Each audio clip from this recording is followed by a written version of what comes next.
Okey, Assalamualaikum dan salam sejahtera. Okey, hari ni saya dekat Putrajaya. Okey, so kat depan saya ni ada Y16. So customer panggil saya ke Putrajaya, ke rumah dia ni untuk pasang spotlight. Okey, model ni. Okey.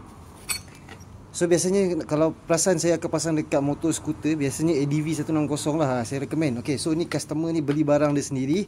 Okey, dan panggil saya untuk pasang saja. Okey, so saya ambil upah pasang saja untuk dekat sini.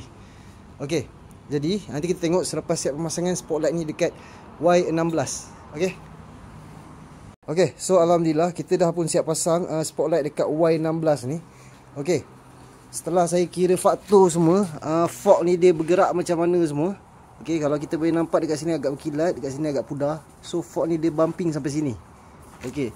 So kemungkinan akan kena, tapi biasa untuk yang slow lah, bila kita nak belok waktu slow tu kita akan pusing habis lah. Tapi kalau waktu laju tak mungkin lah. So untuk spotlight ni kita fokus untuk dekat highway biasanya, ataupun jalan-jalan gelap. Okay.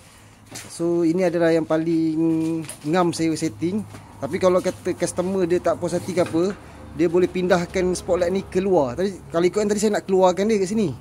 Tapi sebab saya kan pada perbincangan awal tadi dengan customer nak area dalam ni, so saya letak dalam ni juga kawasan ni. Okay. So ni sekarang waktu siang berderang macam ni, jadi tak boleh nak adjust. Jadi customer malam nanti dia akan adjust sendiri spotlight ni. Okay. So kalau ikutkan spotlight ni sekarang dia ke atas macam ni, ke atas sikit lah. Okay. So biasa untuk spotlight untuk kita adjust, biasa orang nak pakai warna kuning. Okay, warna putih ni orang tak pakai sangat. Okay, dia just setakat untuk lampu atas saja. Okay, bila lampu kuning ni dapat ikut mata kita, lampu putih ni memang akan betul-betul tinggi. Jadi bila untuk lampu putih ni just untuk kita indikator lah daripada belakang, ataupun yang macam spotlight ni dia ada flasher. Jadi bila dia tekan flasher tu, lampu putih tu dia akan naik tinggi. Okay. So yang mana pasang dengan saya spotlight, biasanya selalu saya ingatkan lah, kalau kata nak adjust, kuning tu ikut ke sesuai mata, putih tu biar peduli je.